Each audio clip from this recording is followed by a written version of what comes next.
Happy Thanksgiving, everybody. Welcome to the brand new episode of Slashers Podcast. Today we have a special Call Your Girlfriends episode where we discuss the recently released Amityville Christmas Vacation available on Tubi. We will be spoiling some of the plot points here in this film, so give it a quick watch. It's only 47 minutes and support indie horror. One, two, three, four. Just trying to stay alive. Some days I wanna die, but I don't wanna say goodbye. This is Slashers, your new favorite horror podcast about your new or old favorite horror media. My name is Mikey, and with me, as always, is my esteemed colleague, cohort, and co-host, Adrian Barbeau. Adrian, say hello to the mutant goons from beyond. Well, hello, mutant goons. Oh, if only I was Adrienne Barbeau, I'd have a lot more money and a better IMDb page. Yeah, and a killer old lady rack, too. Yeah. Not saying yours is bad, I'm just saying, as an elderly woman, hers is quite impressive. Yeah, well, I don't really show mine off anymore. Maybe I should. I Oh, do. well, I do as Mia Tea curtains, but That's right. shameless plug for Trash Juice, everybody. Yes, coming soon to Tubi, I think. Anywho, it's been a while, but we are bringing you a traditional Call Your Girlfriend episode because there's no testosterone on this episode.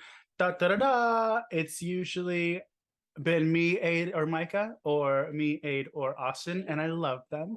But sometimes you just gotta, unzip your pants, let the curtains fly in the wind, all that stuff that girls do when they hang out.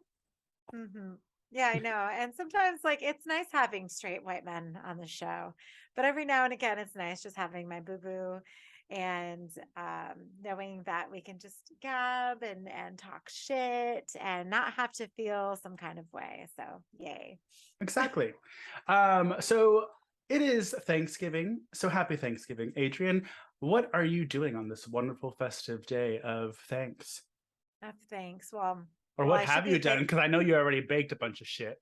Oh my gosh. Well, and that's the thing is that every year, like, I don't know. And, Dan says I do it to myself, but it's not true. Like, I constantly have to bake a ton of stuff. I'm always, wondering, worried about A, B, and C, what time we're going to get there, what I'm going to wear, how I'm going to transport all this food. And so, I baked 2 chocolate bourbon pecan pies, 2 pumpkin loaves, a rack of fudge, and I got a bunch of wine from Trader Joe's, and I got my hair done today, so I have to worry about my hair done or my hair tomorrow. And that's the thing. Like, you're supposed to be off and giving thanks, but the holidays are like stressful. Yes. It's all about food. Food and Yeah. stress. And sometimes sadness. But What about you? So I am hosting because my mom decided to take a random trip somewhere, and she's usually the one that hosts. So I was like, okay, we can do it at my house. There's a lot of people coming over. I'm in charge of one of the turkeys because we have to make 2 of them. So I'm brining that bird before I bake it. And it's funny because everyone's always like, you overshadow Thanksgiving with Christmas all the time. Like, whenever Halloween's over, Christmas music's already playing, yada yada yada. And this year I actually didn't overshadow Thanksgiving. I didn't decorate too early. I put the tree up, but I didn't decorate it. It's just up because I'm like, it's traditional to have a Christmas tree in the background of Thanksgiving. But I was like, it's Thanksgiving, so let's go ahead and overshadow it and get people ready for a Christmas movie, or for Christmas with the Christmas movie. So Adrian and I decided to go on a little adventure. And when I say little, I mean about a 47-minute adventure as we dived into the world of the Amityville franchise, which I thought I was never going to do because I've seen a couple and gagged me with the chainsaw, But we are reviewing Steve Rudzinski's Amityville Christmas Vacation.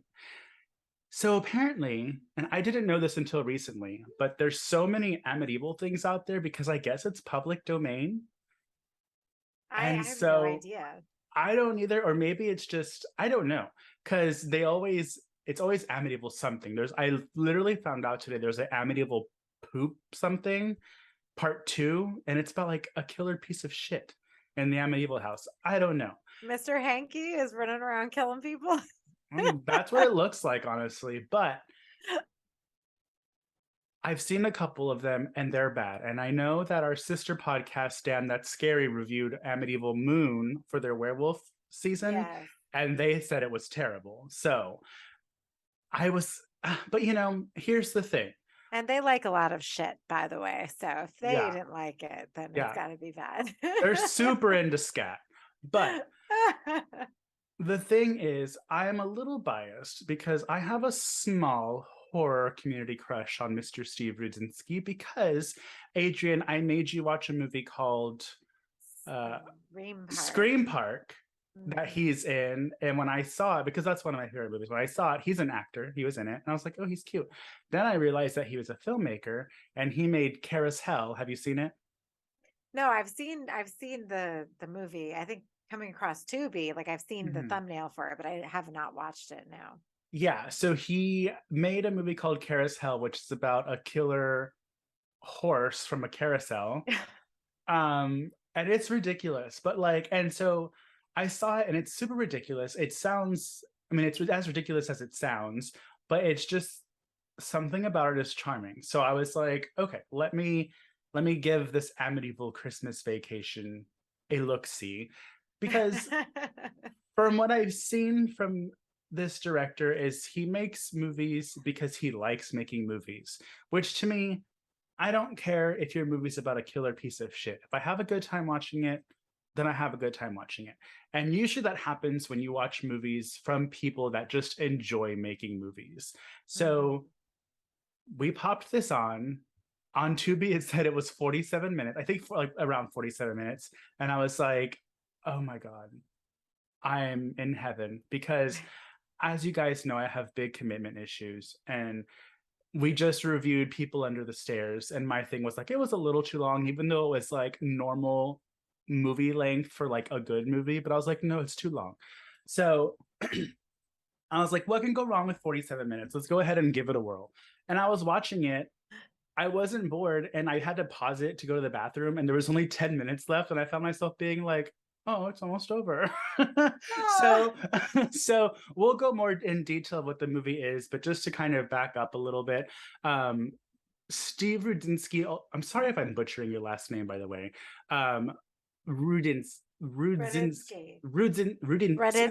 I want to put the D and the Z together, and it's messing me up. Rudinsky. I assume he's Polish, and I am half Polish, so that's whoop whoop. Get it?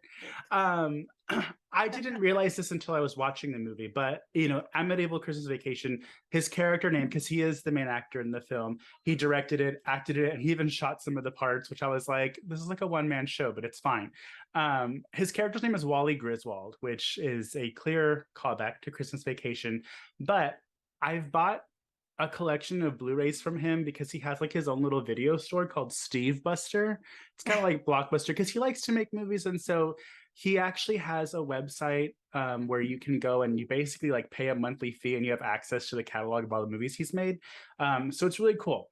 But he has like a Meowie franchise where there's like a Meowie Halloween, there's a Meowie Christmas, I believe, a Meowie Christmas Vacation, a Meowie St. Patrick's Day.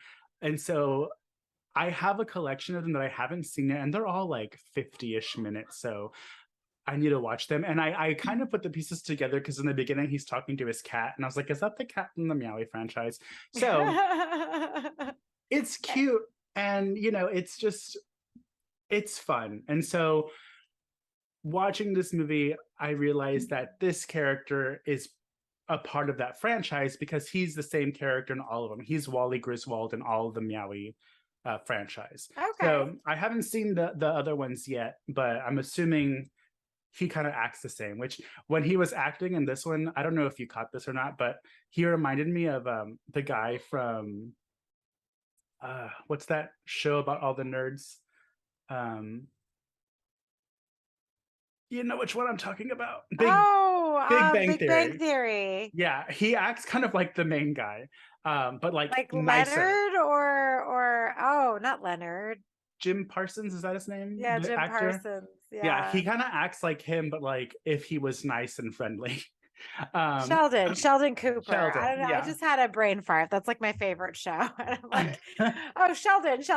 Yeah, you know what he does? He does have kind of a very Sheldon-y kind of way about him. Yeah, But not Sheldon wasn't so curmudgeon-y. yeah, like not so much to where it's like, okay, he's obviously pulling from Sheldon, but different enough to be like, this could be Sheldon's like brother who loves life.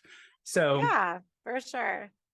so I think we both did this because we were both preparing for the holidays where we played the movie and we were baking. I was brining, you were baking. I was also cooking for 3 kids. So it was in the background. And I kind of knew that this would be okay for kids to watch. One of my kids just hates scary stuff. So I was like, okay, maybe you should go to the room because there is a ghost in the movie. Of course, it's an Amityville movie. There is a ghost. She's not very scary, but my one of my kids thought she was. So I was like, okay, go ahead and go to your room and watch the tablet. But my other kids thought it was funny.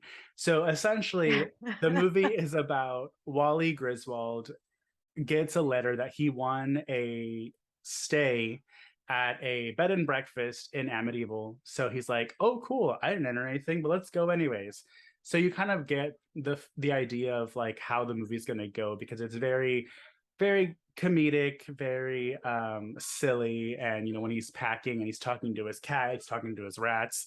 So he goes and I thought it was funny when he was like, "There's something off about this house. This house appears evil, and it's the Amityville house." And he's like, "Good thing I'm staying across the street." And he goes I across, know. and it's so he's not actually at the Amityville house. So I was like, "Okay, cool." Um, and this house basically has a ghost that kills people, and a woman brings these people to this ghost for her to kill to like appease the spirit or whatever. Um, hang on one second.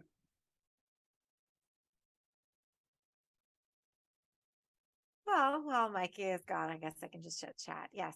The cat, I just wanted to add, um, looks exactly like my kitty, Miko. And so I would go get Miko, but she's kind of a bitch. So if I woke her up right now and dragged her over here, she'd probably be very upset.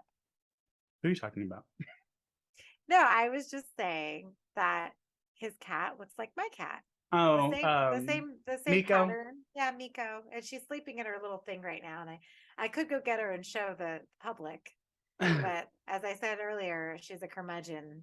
Oh, And well, she made a whole scene at the vet's office recently. So they try to give me gloves to go get her. I'm like, I'm not using gloves to get my yeah, cat. I've had her for 12 years now. Like, I don't need gloves. But of yeah. course, That's I go in there, she's like hissing and her hair's up, and she's like a total raging bitch. And I'm like, oh. God. You're like, okay, give me the gloves. I'm just kidding. No, I didn't use the gloves, but like I kind of like tapped her on her head and she Yeah, realized it was me. And then she was like, oh shit. And I'm like, yeah, bitch. Like, what the fuck? I know. So, Cats get so weird when you take them out of the house. they really are. They're so like finicky, but I think she gets it from me. So I'm not Yeah. gonna be too upset with her. Anyway, back to the film. Back to the film. So Wally gets into the house, and we quickly find out that it is haunted by a ghost. And Which just looks like the ghost looks like some crazy meth head with face paint on, hanging out with her bad bra on. Oh my god, I can't with that ghost. I'm like, girl, like I'm like, I know she's supposed to be a ghost, but like they couldn't dress her up a little bit, like I know she was just in a white undershirt and some theater makeup. Um, they didn't even comb her hair, nothing. well, that was the scary. They don't have combs in the afterlife aid. Um, so he doesn't know that this thing is a ghost, and he thinks it's someone that's also staying at the Airbnb. And he like walks in, and she's doing like that creepy ghost thing where she's like hunched backwards, and he's like, "Oh, yoga! I made you a hot cocoa." So it is really silly, but some of it did make me chuckle. And so my favorite part is when they go on a date So the ghost is like freaking out because he's like, why is this person being nice to me? He's supposed to be scared of me. The ghost is very low budget, but they're working with what they got. Um, so he's like, yeah, we should hang out or something. And she's like a date, and they're all if that's what you want. So he takes her to Yeah. the mall, and then when he's at the mall, of course, no one can see the ghost. So there's just a lot of images of him walking with his hand around nothing, and and like sitting at the park with his hand around nothing. It's so dumb, but it's so funny. And I don't laugh at a lot of stuff. And I was sitting there just kind of like chuckling, like it made me feel kind of silly, and it made me feel really good. Um, and it's I don't even know how to explain it because I'm sure if you like were like, "Hey, Dad, come watch this movie," your dad would be like, "What the fuck is this?" Like, I don't know if it's just because I'm into like the indie world, and we've seen Doug's movies, and we've seen all these movies on Tubi that are trying to you know make a successful or even like an entertaining movie on such a low budget, so we know what it's like and we give more grace. But I thought it was really fun, and so he ends up falling in love with the ghost. And my second favorite character, because the ghost is conflicted, my second favorite character is when the ghost goes and contacts her ghost caseworker, who's Yeah. like this Matrix agent looking woman. And she's like telling her, like, what's going Oh my God, it was so stupid. I And know. and the thing is like I wasn't like necessarily looking at it. I'm listening to this and I'm like, oh my God. And I'm just like like I'm just mixing shit and I'm just like it was cute. It was cute. It was like Yeah, Beetlejuice, but like on a low budget. Yeah. yeah. And so I like how, because even he asks his was it his therapist, or was it like the ghost person, where he has the same conversation about how he's in love with the ghost, and they're both having like the same Yeah. conversation with like their They're human and people. ghost counterpart people. And both of the times they were like, I'm in love with the human, I'm in love with the ghost, and both of the people were like, a man or a woman? She's like, a man, a human man. And he's like, I think a woman. I don't know how Yeah. genders work in Ghost World. Um, so it's those kind of quips and writing that I think elevate it more than just like a stupid someone just trying to get something on Tubi. Yeah, I think I definitely enjoyed this one more than Scream Park, only because I think that the time worked on its side. It was entertaining, and it was like when she gets stuck in the cage, and he's like, "Well, can't you just phase out of it? Like, what are you?" I'm like, "Why did he put her in a dog crate?" Like, Yeah. Yeah, so a ghost hunter comes and snatches her basically. So he has to go find her because he loves her. And it's so ridiculous. And with Scream Park, that wasn't actually his movie. He just acted in it. yeah, I Um, assumed. I mean, yeah, but it's because they're still, they're tonally different yeah. in terms of like the mood and stuff. And like with this and Carousel, they have that like cheesy but fun type appeal, where Scream Park was trying to be like the next big slasher, I think. Um, tried. Um, still charming, but tried. Um, but it's really fun, and I really liked that we covered it on Thanksgiving to open Christmas, because it's such just like a quick fun little watch, and we were both doing stuff for the holiday for it, and I was like, okay, I really like this. And I liked the B-roll that they showed of like, I don't think it's their B-roll, but because it'd be like this amazing city that's like a cute little. So, and I kept thinking, I was like, this reminds me like if Hallmark made semi-horror films, but like Yeah. when they first started, like not now, because now they have like these huge budget stupid movies. Um, but it's very Hallmarky, and the Mhm. ghost and him fall in love. They kiss. She turns into, I guess, a person in like a Christmas dress. And she's actually super cute. The makeup had her looking real rough, but she's really cute when she turns into a human. Well, like, or like a ghost. yeah, I don't know. no, she's a okay. So what happens at the end though? Like she turns into the person, She and turns into then Santa Claus comes yeah, Santa Claus comes and like takes and her kills away, her. right? He kills Yes. her. And then he's crying on the bed with his cat. I go, oh, that's so sad. Oh, it was so brilliant.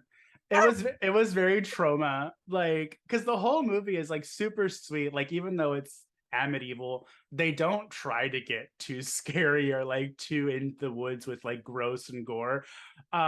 And so it's completely comes out of left field. So spoiler alert if you guys want to watch it. It's 47 minutes on Tubi. I recommend watching it. It's fun.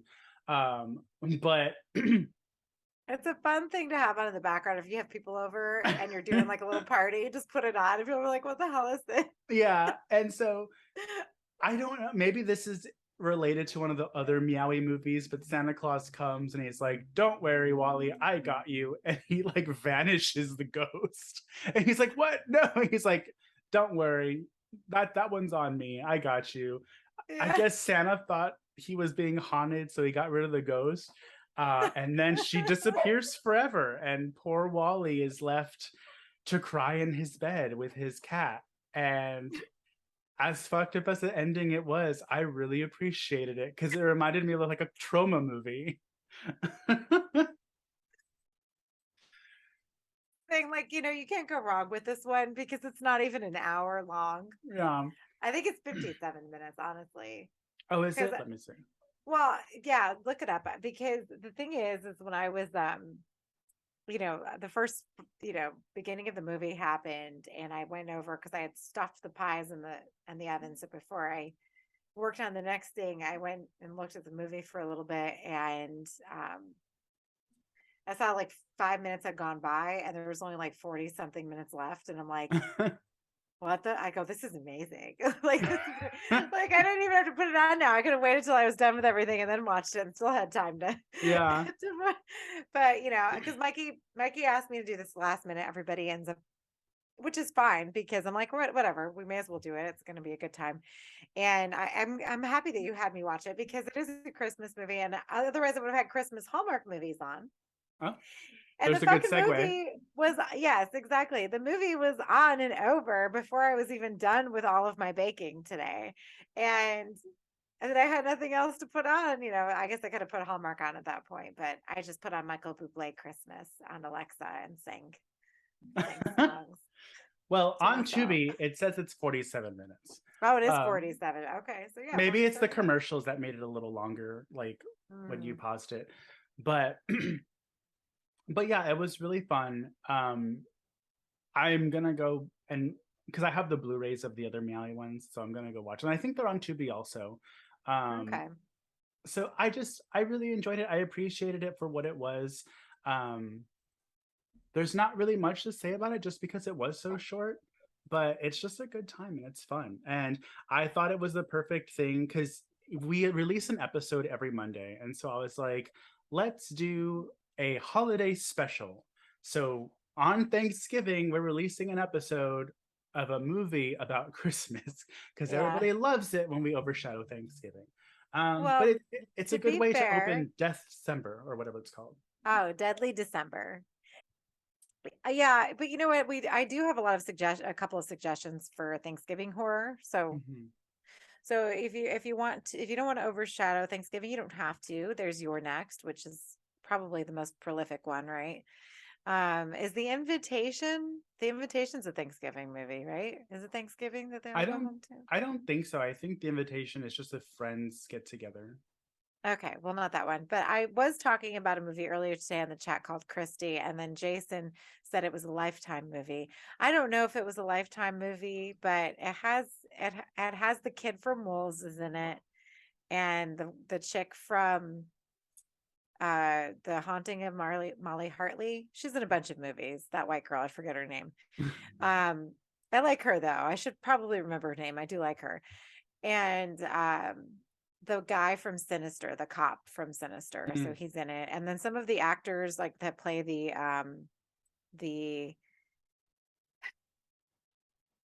in Walking Dead, Negan's group, what are they called? The Saviors. some of them are in it as the slashers, and Ashley Greene is like the main slasher.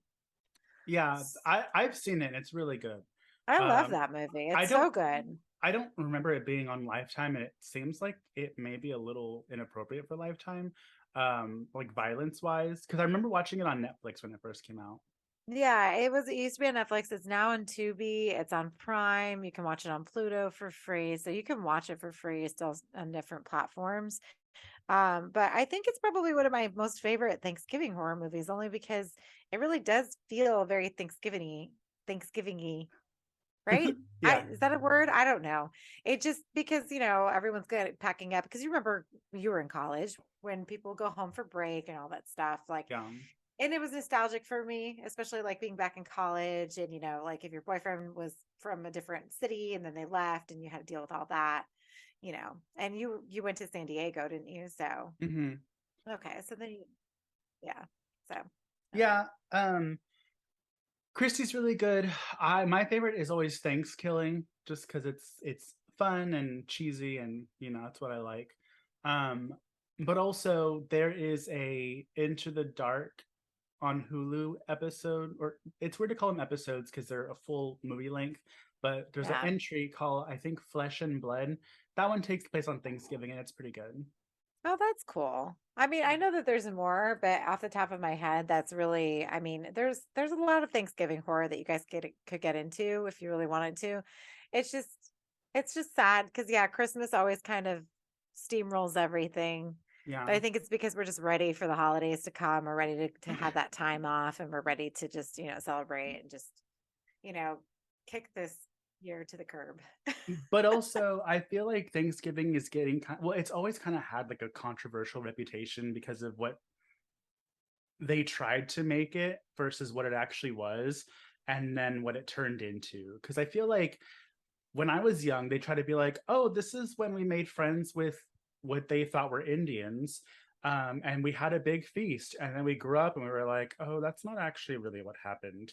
And then they were like, well, let's forget about that part and let's just celebrate being thankful for everything. But then Yeah. people were like, no, no, there's still a fucked up background to this. So I think that's another reason why people are kind of like about Thanksgiving. I like the idea of just having a day to be thankful about stuff, but you know. I mean, yeah, I love Thanksgiving. I think I not from sorry, Stella's having a day. Not from like, obviously we know what stemmed from it, what came from it, whatever. All Yeah. of that's horrible and I know it is. But just like being something fall related is why I enjoy it because, Yeah. I love fall. I love Halloween and I leave all my fall decorations up until Thanksgiving and then I decorate for Christmas on Black Friday. So I don't have anything Christmas up yet. Yeah. I did decorate the classroom for Christmas before I left, and the kids were giving me shit. They're like, it's not even Christmas yet. And I'm like, but when we get back, it will be. So there. Yeah, yeah, stupid kids. I'm just Now get the fuck up, Brian, and help me hang this up. kidding. Goddamn kids. So, it's just one of those things. It's like, I get it. It can be overshadowed, but it's actually nice to have, I think, Christmas horror because I feel like it's a little more visceral and a little more of a like a dichotomy because you have like this happy, like fun, like everybody has really good, not everybody, but Christmas is usually associated with nostalgia and growing up and remembering like when your mom and would decorate the tree and would bake and like I remember like and I've seen this meme before like Christmas is only as good as our moms made it for us, right? And my mom went all out for Christmas every year. And so I think that if I had kids, I'd probably do the same. I still do the same. I mean, I have Dan and Stella, so I guess that counts. And Miko too, but Miko doesn't care. I just think that whatever Christmas horror is just there's something a little bit more special about having horror at Christmas because we can still kind of carry it into that holiday and not have to feel guilty about it. So Exactly. And I love Christmas horror, which we'll be talking about soon. yes, Deadly December. Yes. But I feel like that wraps up today's episode. We just wanted to Yeah. give you guys a special little treat on the holidays. We hope you guys have a great holiday, whatever you're doing for this Thanksgiving season. Kat, Stella, Catch know. us on Patreon if you'd like to support us monetarily at Patreon or slasherspod.patreon.com. You can find us on Facebook at Mutant Goons from Beyond. You can catch Aid at Pathologically Aid on Instagram. You can find me at Horror and a Half Shell on Instagram, Slasherspod on Instagram, Mutant Goons from Beyond on Instagram, or just, not find us and listen. You can listen to us on any platform too, so that's fine. And on YouTube, you can see us poorly lit. Yes. But Well, it is anywho, dark out. yeah, that's another thing.